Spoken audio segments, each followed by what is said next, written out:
আমি আপনাদের সামনে এই যুগ সন্ধিক্ষণে মাত্র কয়েকটি কথা উপস্থাপন করব। এক নম্বর কথা, যেটি আমাদেরকে শিক্ষা দেওয়া হয়েছে এবং যেটা বাস্তব, সেটি হলো আহলুল হাদিস নতুন কোনো ফেরকা নয়, নতুন কোনো মাযহাব নয়, নতুন কোনো মতবাদ নয়, নতুন কোনো ইজম নয়, সোজা কোরআন সুন্নাহ এবং সাহাবীগণের পদ্ধতি। এটা আপনারা মাথায় রাখবেন। মা আনা আলাইহি ওয়া আসহাবির যে দল, সেই যে গ্রুপ, সেই যে তায়েফা, লা তাযালু তায়েফাতুম মিন উম্মতি মানসুরিনা আলাল হক লা ইয়াদুররুহুম মান খাযালাহুম ওয়ালা মান খালাফাহুম হাত্তা ইয়াতি আমরুল্লাহি ওয়া হুম কাযালিক। সহিহুল বুখারীতে কিছু অংশ এসেছে, সহিহ মুসলিমেও এসেছে। তবে আপনারা প্রশ্ন তুলবেন, সারা পৃথিবীতে স্লোগান হচ্ছে অন্য দলের, চিৎকার হচ্ছে অন্যদের, দেশের মাঠঘাট কাঁপাচ্ছে অন্যরা, তাহলে এই তায়েফা কারা? আমি বলবো, সেদিন জমিয়তে আহলে হাদিসের আন্তর্জাতিক কনফারেন্সে বলেছিলাম যে আলেম যদি না থাকে, ইসলামের নামে চিৎকার করে কোন পর্যন্ত যাবেন? ঠিক মতো আপনারা বুঝে নেন কথাগুলো। আমাদের যে পরিমাণ আলেম রয়েছে, আল্লাহ নবী পর্যন্ত আমাদের সনদ রয়েছে, আমাদের যে পরিমাণ কিতাব রয়েছে, যে পরিমাণ ইজতিহাদ রয়েছে, যে পরিমাণ তাফসীর রয়েছে, যে পরিমাণ হাদিসের ব্যাখ্যা রয়েছে, যে পরিমাণ ফিকহের আলোচনা পর্যালোচনা রয়েছে, যে পরিমাণ হাফেজে হাদিস বর্তমানেও বিরাজ করছে, মদিনা ইউনিভার্সিটি পাস, উম্মুল কোরা থেকে পাশ করা, কিংস থেকে পাশ করা, জামিয়াতুল ইমাম থেকে পাশ করা, আল আজহার থেকে পাশ করা, জামিয়া সালাফাতে পাশ করা, পাকিস্তানের বিভিন্ন ইউনিভার্সিটিতে পাশ করা, বাংলাদেশেরও বিভিন্ন ইউনিভার্সিটি থেকে বড় বড় মাদ্রাসা থেকে পাশ করা যে পরিমাণ আলেম ছিল এবং বর্তমানে বিদ্যমান রয়েছে, তার শিকি অংশ কারোরই নাই। কিনে গর্ব করেন? অসম্ভব। আমি আরেকটা জিনিস দৃষ্টি আকর্ষণ করে দিতে চাই। এখনো যদি আপনি হিসাব করেন, এদেশের অধিকাংশ সম্পদের মালিক আহলে হাদিসরা। আমি বিবরণ দিতে চাই না, আমি শুধু ইশারা দিতে চাই। আপনারা সেকুলারিজমে খুব চিৎকার করছেন, নিজেরা নিজেদের বিরুদ্ধে অনেক বিষোদ্গার করছেন। আমি বলি যে অন্যের চান্দা নিয়ে মুজাফফরাবাদ রাগ করো না। অন্যের চান্দা নিয়ে একটা মাদ্রাসা তুইলা কিংবা একটা তাবলিগে ইস্তেনজা কইরা খিচুড়ি খাওয়ার, হাগার মতো আসার যাওয়া আর একটা এমপি হওয়া অত সোজা ব্যাপার নয়, অত সোজা নয়। এগুলো সবই দিনই কাজ। আলেম বের হচ্ছে, সওয়াবের কাজ হচ্ছে, আলহামদুলিল্লাহ।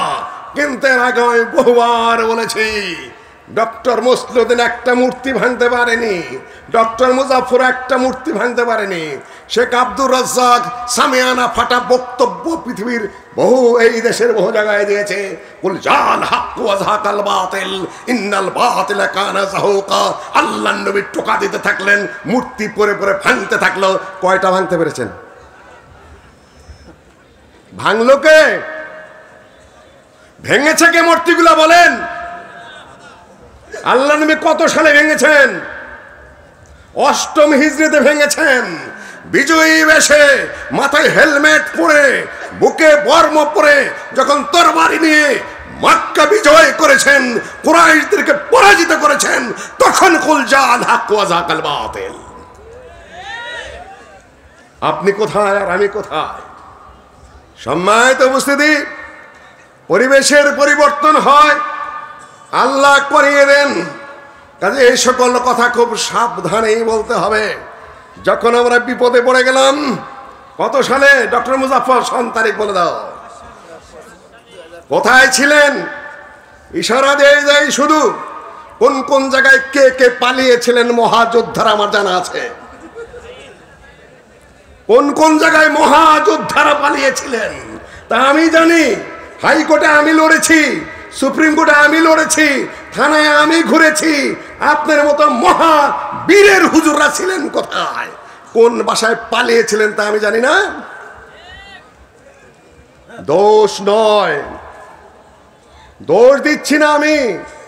খালাকাল্লাহু লিল হারবির জালা ওয়া খালাকা উনাসান বিল কাসআতি ওয়া সারিদি।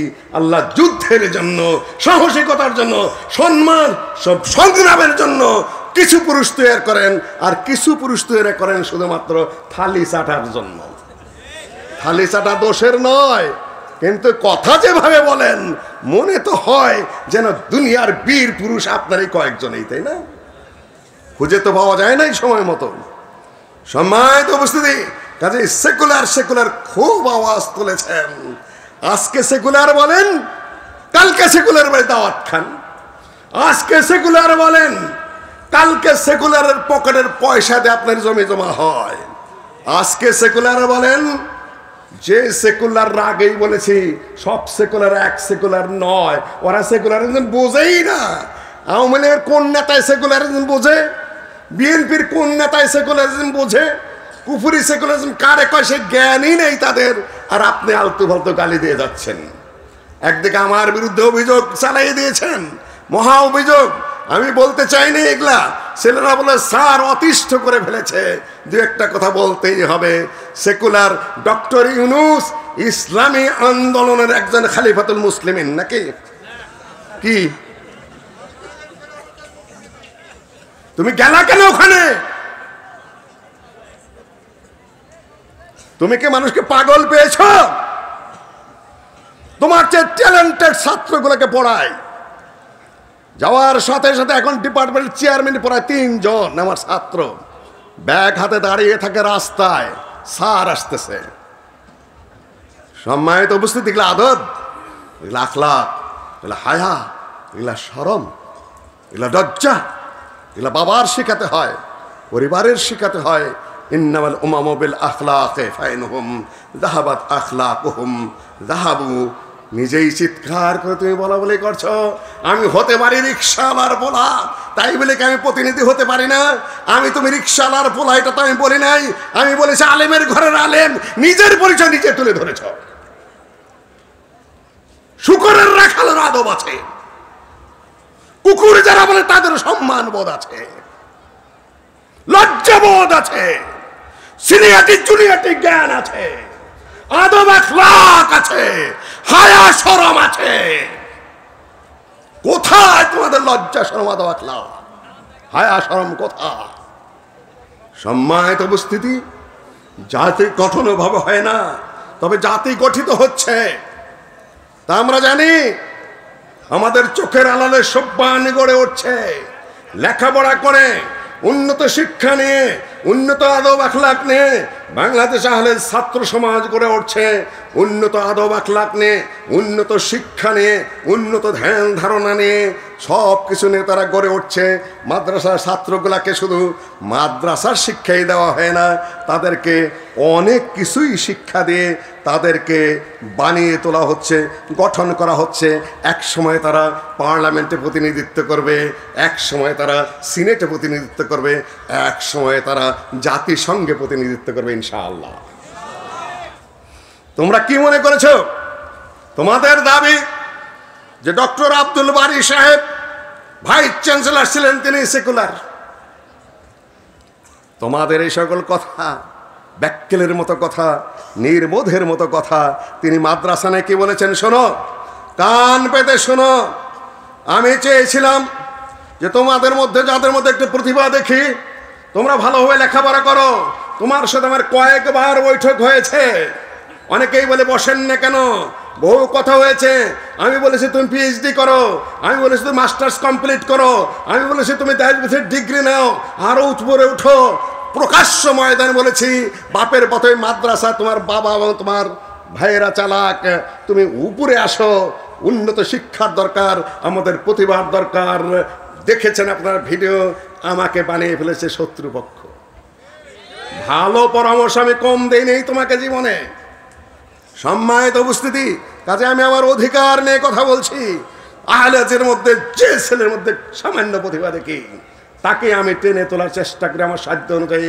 মুজাফফরও কিছু স্বীকার করে, দুবাই গেছে মুজাফফর, সিনিয়ররা ওকে জায়গা দিতে চায় না, হ্যাঁ দুধ করে আমি আস্তে করে বসে ওকে কম প্রশ্ন করি যাতে খাপ খাওয়ায় নেই। শেষ পর্যন্ত ওর কোটটা আমি গায়ে দিলাম, হয়তো বুঝতে দেই নাই, যাতে ওরা বুঝে নেয় যে তার সাথে আমার সম্পর্কটা কি। এই তাবলিগে ইজতেমায় ওকে কোনোদিন বক্তৃতা করতে দিতে চায় না, বলে না বক্তৃতাও করবে। গ্রামের কয়েকটা সবাই তো হইতে আলোচনা করলো উত্তর এলাকায়, না তুমি বক্তৃতা করো। আস্তে আস্তে এই পর্যন্ত তো আসতে পেরেছে, না হলেও হতো না আমি তা বলছি না, কিন্তু যার মধ্যে সামান্য প্রতিভা দেখি তাকেই চিন্তা করি যে আমার কওমের ছেলে, সে একটু আগে আসুক। জামাইয়ের দাঁতের মধ্যে শুধু ময়লা, দাঁত মাজে না। শাশুড়ি দেখে বড় ঘৃণা করে, গন্ধ আসে। শাশুড়ি বলেছে বাবা চাইরা না পয়সা দেয়, বলেছে বাজারে কুশাল পাওয়া যায়। আপনারা কি বলে, আখ বলে নাকি? আখ বলে যে বাজারে যে একটা আখ খাবা, মানে আখের গুতায় গুতায় যায় দাঁতের ময়লাটা ওঠে। জামাই চাইরা না পয়সা নিয়ে যায় বাজারে যায় গাপ কিনা খাইছে, তাহলে দাঁতের অবস্থাটা কি হবে? আমি বললাম কি আর তুমি করলা কি তাই বলো? সম্মানিত উপস্থিতি, আমি চাইলাম তোমার দাঁতটা একটু পরিষ্কার হোক, আর তুমি গাপ গু খাইয়া আরো সর্বনাশ করলাম। সম্মানিত উপস্থিতি, শোনো, আমাদের মাদ্রাসাগুলা কি ধরনের হবে? একদল কর্মী তৈরির প্রশিক্ষণ কেন্দ্র হিসাবে। ডক্টর আব্দুল বারীর ভাষা, তুমি তাকে বলছো সেকুলার? মাদ্রাসা শুধু পড়ার জন্য নয়, বহু জ্ঞানে গুণে সাহসে কর্মী শিক্ষার জায়গা এটা। আরো তুমি দেখো, আর দেশে প্রচলিত আদর্শহীন ধর্ম নিরপেক্ষ বরং ধর্ম বিরোধী শিক্ষা ব্যবস্থা এই পরিবেশকে আরো অসুস্থ করে তুলেছে। কার ভাষা? ডক্টর আব্দুল বারী স্যারের ভাষা। ধর্ম বিজ্ঞান প্রগতি, তার দাওয়ার বই পড়ে দেখো, ওমাল্লাম ইয়াহকুম বিমা আনজালাল্লাহ ফাউলাইকা হুমুল কাফিরুন উলাইকা হুমুল ফাসিকুন উলাইকা হুমুজ জালিমুন। এই আয়াতের ব্যাখ্যা করতে গিয়ে তিনি ইংরেজদের একটা কথা নিয়ে এসছেন, it makes no difference whether those who prevent the performance of Islamic systems and Islamic rites are infidels in practice and in personal life and practice, or infidel in name but, or Muslim in name but infidel in their infidels in their practical life. যারা এই পৃথিবীর বুকে মুসলিম হওয়া সত্ত্বেও রাষ্ট্রীয় ক্ষমতা পেয়ে Islamic বিধিবিধান বাস্তবায়ন করে না, তারা হয় নামে কামে উভয় দিক থেকে নাস্তিক, না হলে নামে মুসলিম কামে নাস্তিক। কার কথা? কার কথা? তুমি কাদের বিরুদ্ধে মুখ চালাও? চামড়ার মুখ থাকলে এই কথা বলতে হয় না। তোমরা যদি পড়াশোনা করতে, লেখাপড়া করতে, অকাল পক্ষ না হতে, তাহলে মুখ সামলে গুরুজনের ব্যাপারে কথাবার্তা বলতে। আমি বলি এই যে সম্ভাবনা শেষ হয়ে গেছে, আমি বলবো সম্ভাবনার শুরু, ফিরে আসার যথেষ্ট সময় রয়েছে। সম্মানিত উপস্থিতি, আহলুল হাদিস ব্যাপারে আমরা বলতে চাই, এবং সেটাই বাস্তবতা। সাহাবাদের জামাত, তাবেঈদের জামাত, তাবেঈদের জামাত, মুহাদ্দিসিনদের জামাত, মুজাহিদদের জামাত, আব্দুল্লাহ ইবনে মুবারক রাহিমাহুল্লাহ 1 বছর যেতেন যুদ্ধে, আর 1 বছর যেতেন হজে। এখানে আবার কিছু সালাফিয়তের পেশ লাগানো আছে। সালাফি মানে কি? সালাফি মানে রাজনীতি করা যাবে না। আবু বকর রাদিয়াল্লাহু তাআলা সালাফি? আবু বকর রাদিয়াল্লাহু তাআলা সালাফি কিনা কে বলতে পারবেন? আমাদের সালাফ কিনা? ওমর রাদিয়াল্লাহু তাআলা সালাফ কিনা? ওসমান রাদিয়াল্লাহু তাআলা সালাফ কিনা? আলী রাদিয়াল্লাহু তাআলা সালাফ কিনা? তারা রাষ্ট্র চালাইছেন না চালান নাই? রাষ্ট্র চালিয়েছেন না চালান নাই? রাষ্ট্রীয় খলিফা তারা ছিলেন কি ছিলেন না? এরা কেউ সালাফ না নাকি? গাধা মার্কা কথাবার্তা একটা সীমা আছে, বেউকুফের একটা পরিসীমা আছে। আল্লাহ নবী রাষ্ট্র চালিয়েছেন, খোলাফার বা রাষ্ট্র চালিয়েছেন, তাবেঈগণের মধ্যে যারা তা রাষ্ট্র চালিয়েছেন, যুগের পর যুগে ইসলামিক আলেমরা জাস্টিস ছিলেন। আজকে পাকিস্তানের জাস্টিস নেই, আর ইসলামিক জাস্টিস নেই। বাংলাদেশে মুসলিমের সংখ্যা কত? মুসলিমের সংখ্যা কত তাও ভুলে গেছেন। শতকরা কত ভাগ? 90% মুসলিম। সুপ্রিম কোর্টে জজ কয়জন? আলেম জজ কয়জন? হাইকোর্টে আলেম জজ কয়জন? লোকাল কোর্ট যুগে আছে কয়জন আছে? প্রশাসনিক কর্মকর্তা কয়জন আছে? নাই কেন? সৌদি আরবে যদি 97% মুসলিম থেকে থাকে, বাকিগুলো শিয়া। শিয়া মুসলিম নয়, শিয়া কাফের। গোটা দেশের প্রতিটা জজ হলেন ইসলামিক শিক্ষায় শিক্ষিত। আপনার দেশে 90% মুসলিম হওয়া সত্ত্বেও আপনি কেন জজ হতে পারলেন না? কেন পারলেন না? ইংরেজরা মুসলিমদেরকে তাড়িয়ে দিয়ে নিজেদের শাসন ব্যবস্থা প্রতিষ্ঠিত করে সেখানে তাদের আইন কানুন প্রতিষ্ঠিত করে গেছে, আর আপনি পিছন দিকে যাচ্ছেন আর বলছেন রাজনীতি হারাম, রাজনীতি হারাম, রাজনীতি হারাম। তো ওখানে যাবেন কখন? সম্মানিত উপস্থিতি, রাজনীতি যদি হারাম হতো তাহলে আহলে হাদিসরা উপমহাদেশে রাজনীতি করত না। সেদিন আমি আলোচনা করতে গিয়েছিলাম আল্লামা আব্দুল্লাহ আল কাফি আল কুরাইশি সাহেবের উপরে। তিনি তার বইটাকে কয়েক ভাগে ভাগ করেছেন। একটা হলো তাদের ইলমি খেদমতের দিক, সেটা আরব থেকে ইসলামী শিক্ষা এসেছিল। শাইখুল কুল সৈয়দ নজির হোসেন সাহেব কত বছর দর্শ দিয়েছেন হাদিসের? মুজাফফর কত বছর? 60 বছর, প্রায় 60 বছর দর্শ দিয়েছেন। ছাত্র সংখ্যা কত? লাখ কম, অবশ্যই 1 লক্ষ। তাকে ছোটখাটো আলেম, আমার আপনার তোমার মতো আলেম। কেউ সহিহুল বুখারীর ব্যাখ্যাকারী, কেউ সুনান আবু দাউদের ব্যাখ্যাতা, কেউ জামে তিরমিজির ব্যাখ্যাতা, বিশাল বিশাল গ্রন্থের রচয়িতা। এক একজনে 30, 40, 50 বার করে সহিহুল বুখারীর দর্শ দিয়েছে। আমরা তো খুব গল্প করি। এতদিনে তোমাদের ওই সকল মাদ্রাসা থেকে কয়জন আলেম বেরিয়েছে দেখাও। বের হবে, সম্ভাবনা রয়েছে, ইনশাআল্লাহ বের হবে, সেটা আশার দিক। দ্বিতীয় দিক যেটা দাওয়ার দিক, তাবলীগের দিক, ওয়াজের দিক, নসিহতের দিক, তারপরে হলো তোমাদের এই সকল বাহাস মুনাজারার দিক। ওই দিকে আর আমি যাচ্ছি না, সেটা আলহামদুলিল্লাহ ভালোভাবেই চলছে। তবে সমস্যা হয়ে গেলে এই যে আমাদের ওয়াইজরা কোনটা ওয়াজ আর কোনটা ফতোয়া এই পার্থক্যটাও বোঝে না। চিটাগাং থেকে এক ছেলে এসেছে, আমার সাথে দেখা করলো। আমি বুঝলাম, বললাম, হেসে হেসে বললাম, কি সেই ফতোয়ার লোক না তুমি? আমি বসে আছি, বয়স তখনও 60 সম্ভবত, প্রশ্ন দিচ্ছে আমার সামনে, আমার ভাতিজা খালি ঠাস ঠাস করে জবাব দিচ্ছে। আমেরিকার থেকে ফোন আসলো, বাড়িতে ফোন আসলো, এ কোন অধপতন আপনাদের? ইউনিভার্সিটি ফোন আসতেছে, কত বড় অধপতি তো আপনারা, কত বড় বেয়াদব আপনাদের ছেলে পেলে। আপনার মতো একজন বয়স্ক মনে একটা বেশি আছেন, বাচ্চা ছেলে ওখানে আপনার সামনে জবাব দিয়ে যাচ্ছে। মানে বেয়াদব তো একদিনে তৈরি হয় না,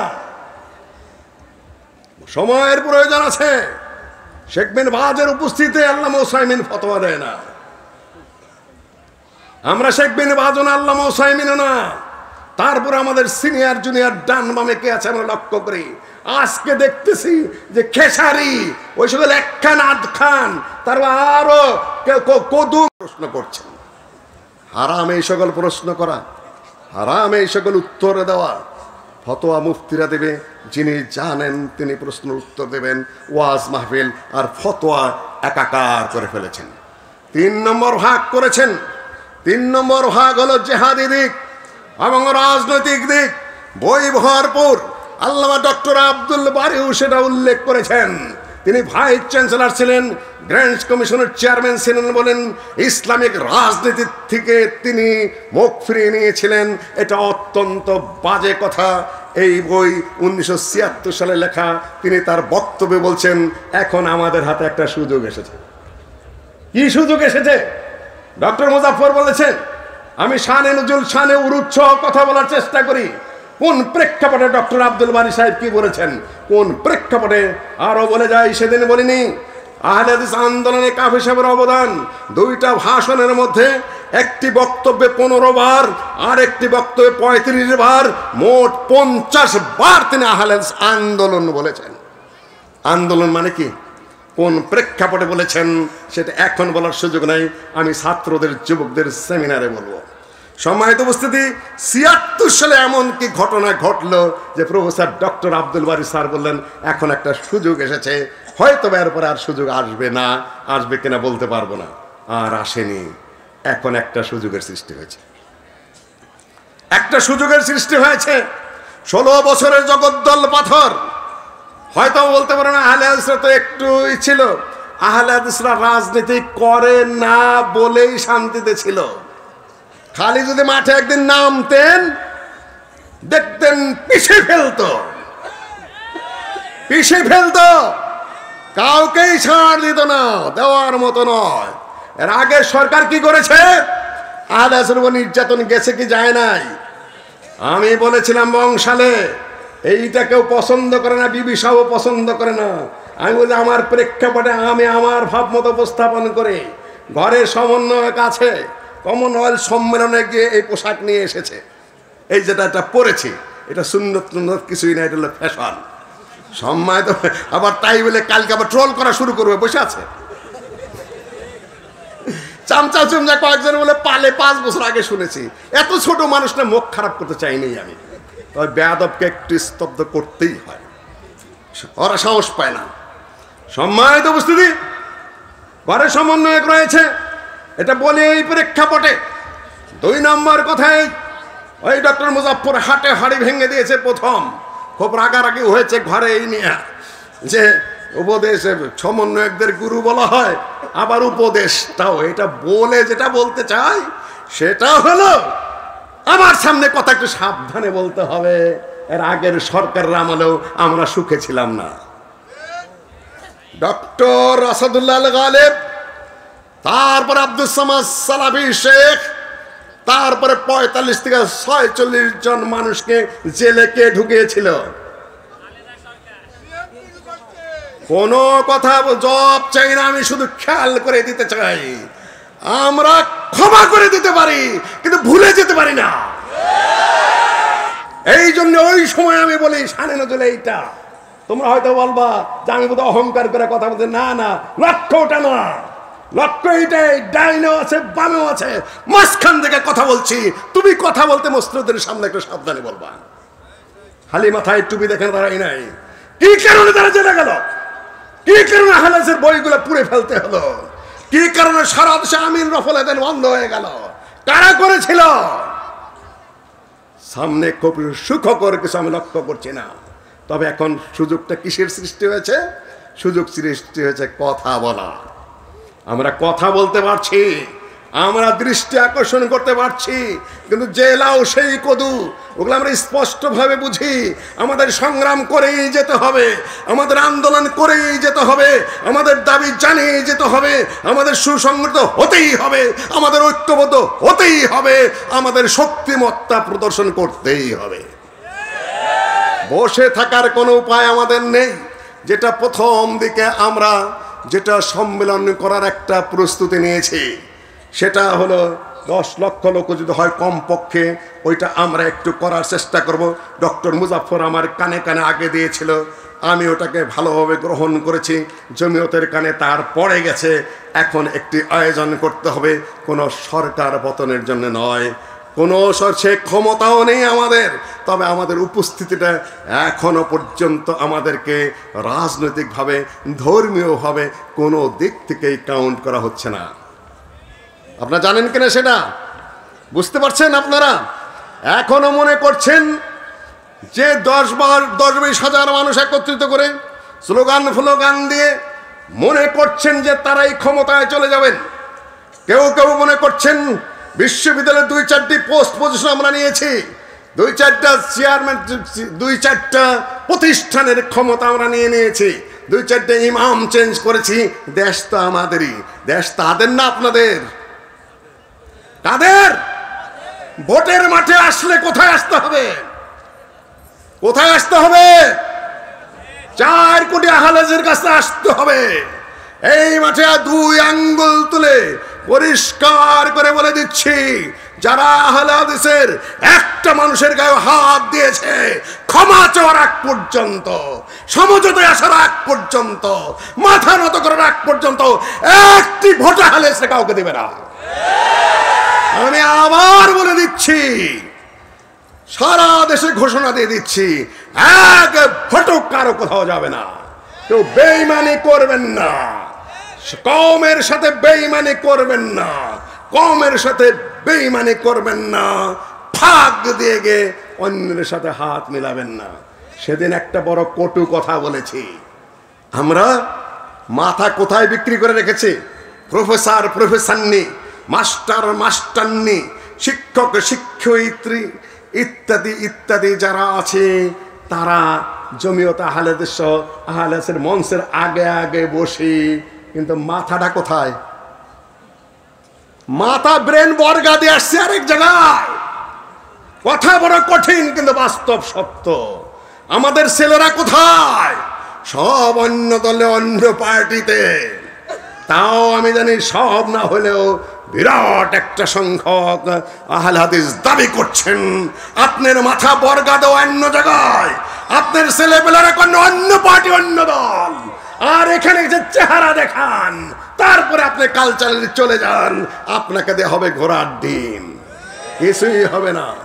আমি বলবো, আজকে ইসরায়েলের কারাগারে যখন ফিলিস্তিনিরা বন্দী, আহলে হাদিসের মাথা অন্যান্য পার্টির কারাগারে বন্দী, আমাদের এই বন্দীগুলোকে মুক্তি করে দিন। কথা বোঝেন এখন? আমার বোঝেন এখনো? অন্য যে কোনো পার্টিতে, অন্য যে কোনো দলে আমাদের ছাত্ররা, যুবকেরা নিজেদেরকে বন্দী করে রেখেছ, তারা মুক্ত হয়ে চলে আসো। এই মুহূর্তে আমাদের নেতৃবৃন্দ যারা এখনো পর্যন্ত অন্য দল, অন্য পার্টি, অন্য চিন্তায় নিজেদেরকে বন্দী করে রেখেছেন, তারা এই মুহূর্তে ফিরে আসুন। লাস্ট কথা, আমাদের ভবিষ্যৎ সম্ভাবনা কি? সম্ভাবনা একটা দলেরই আছে। সেদিন পিনাকি ভট্টাচার্য বলেছেন, ফ্রান্স থেকে একটা আন্দোলন কায়েম করতে গেলে তার ইতিহাস লাগে, একটা আন্দোলন কায়েম করতে গেলে তার অতীত লাগে, একটা আন্দোলন কায়েম করতে গেলে তার কিছু হিস্ট্রিক্যাল ডকুমেন্ট লাগে, একটা আন্দোলন কায়েম করতে গেলে তাদের সামাজিক কিছু ভিত্তি লাগে। আপনাদের সেই ভিত্তি আছে কিনা? বোঝেননি এখনো? আমি জানি যে বুঝবেন না, তারপরে এখন অনেকেই বোঝে। আমি আবার বলি, 2 মিনিট সময় দাও মাত্র। একটা পিনাকি ভট্টাচার্যের বক্তব্য অনেক আহলে হাদিসের পক্ষে বলছেন, লোকটা সত্য কথা বলেছে। বাংলাদেশের সমাজ, ইতিহাস, রাষ্ট্র অনেক কিছু ঘটেছে, আহলে হাদিসের পক্ষে অনেক বক্তব্য দিচ্ছে।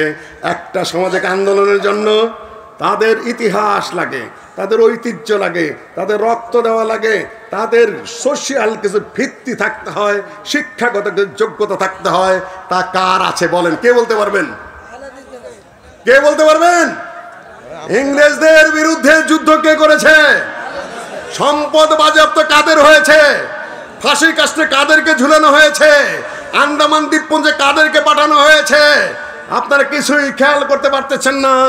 এই দেশের স্বাধীনতা আন্দোলনের মূল ভিত্তির ইতিহাস আহলে হাদিসদের রয়েছে। ওরা এটা স্বীকার করতে চায় না। ওরা বলে ওয়াদ্দেদার, তার আরেকটা মহিলা কি যেন মাস্টারদা সূর্য সেন, ইউনিভার্সিটিতে ওই অজানা ডার্ক হর্সদেরকে তারা উল্লেখ করে বেড়ায়। কিন্তু আমাদের ইতিহাস যেটা, সেটা আহলে হাদিসের 2 পলিটিক্যাল হিস্ট্রি। আপনি যদি 1900 সাল থেকে তার আগে থেকে শুরু করেন, মুসলিম লীগের দায়িত্ব বলেন, কৃষক প্রজা পার্টির দায়িত্ব বলেন, পত্রিকার সম্পাদনা বলেন, আল্লামা আব্দুল্লাহ আল কাফি, আব্দুল্লাহ আল বাকি, মৌলানা আকরম খাঁ প্রত্যেকটি রাজনৈতিক দলের সাথে সম্পৃক্ত ছিলেন। আমার আরেক ভাতিজা অত্যন্ত ভদ্র ছেলে, আমি তাকে নিয়ে এখনো কথা বলবো না। তোমার এত দ্রুত কথা বলা ঠিক হয়নি। যেমন আব্দুল্লাহ আল কাফি আল কুরাইশি রাজনীতি কি কি বলেছ, এগুলা তুমি আদৌ ঠিক বলো নেই। তুমি আরো বুঝে কথা বলো। তোমার থেকে এই ধরনের বক্তব্য আশা করি না, কেননা তোমরা এখনো ভদ্র হিসাবে পরিচিত আমার কাছে। ওই সকল কথাবার্তা এত দ্রুত গতি বলতে যাও না। 3 নম্বর, এই দেশের এলমি সানাত, লেখাপড়ার দিক থেকে আহলে হাদিস এগিয়ে আছে, যেটা আগেই বলেছি। সব দিক থেকে এই দেশে যদি একটি আন্দোলন, সহি আন্দোলন, সঠিক আন্দোলন, ন্যায়নীতির আন্দোলন, উন্নত মানের সমাজ গঠনের আন্দোলন, সহি রাজনৈতিক আন্দোলন যদি গড়ে তুলতে হয়, কারা পারবে? জোরে বলুন কারা পাবে? এটাই আজকের আমার লাস্ট বক্তব্য। আগেও দেখেছি, কিছুদিন আগে দেখেছি, বর্তমানে দেখছি 2-4টা পোস্ট পজিশন যে ধরনের কারাকারি, যে ধরনের চাই চাই চাই চাই কামড়া কামড়ি শুরু হয়েছে। কার মতো কামড়া কামড়ি সেটা আমি বলবো না, ওই কামড়া কামড়ির মানসিকতা দেয়া। আপনি ইসলাম কায়েম করবেন, ন্যায় নীতি কায়েম করবেন, ইসলাম বাদী দিলাম, স্বাভাবিক সমাজে ন্যায় কায়েম করবেন, এটা অসম্ভব ব্যাপার, সম্ভব নয়। সেখানে আহলে হাদিসদেরকে আসতে হবে। আমি কয়েকটা কটু কথা বলেছি আমাদের ছেলেদেরকে, তোমরা ভুল বুঝেছ, কাছে আসো এবং বোঝার চেষ্টা করো, শোনার চেষ্টা করো, কালকের থেকে যেন এই সকল ট্রল মরল কিছু না হয়। আরেকটা কথা বলি, এই ট্রল করা আহলে হাদিসের স্বার্থে নয়, সালাফিয়তের স্বার্থে নয়। শিয়ারা বলে আমরা আলীর ভক্ত, মুআবিয়ার দুশমন। আহলে সুন্নাহরা বলে যে এটা হব্বি ইসলামও নয়, হব্বি আলীও নয়, বাগাবতে মুআবিয়াও নয়, এটা হলো আদাওয়াত ইসলাম, এটা হলো ইসলামের দুশমনি। কি লাভ হচ্ছে ট্রল করে? তোমার বাপ দাদা আলেম ওলামাদের ট্রল করে ইসলামের খেদমত করছো, না সালাফিয়তের খেদমত করছো, না আহলে হাদিসের খেদমত করছো, শয়তান ইবলিসের খেদমত করছো, বেয়াদবির খেদমত করছো শুধুমাত্র। কেউ না, আপনারা থেকে অনুসন্ধান করে বের করুন। ছেলেদেরকে বলে দিলাম, তোমরা খুঁজে বের করো এই সকল শয়তান বদমাশগুলো কারা, খুঁজে খুঁজে বের করে এদেরকে স্টপ করো। তবে গায়ে হাত দেবে না, বন্ধ আমিও করতে জানি, আমি মুহূর্তের মধ্যে আটকাইতে জানি, আল্লাহর রহমতে নাদাচনা বের করে ছাড়তে জানি, কিন্তু আমি ওই পথে আগাবো না। আজকে আঙ্গুল তুলে বলে গেলাম, কালকের থেকে যদি শয়তানি করো, আমি কিন্তু তোমার ঘাড় ধরতে জানি, ঘাড় ধরতে জানি।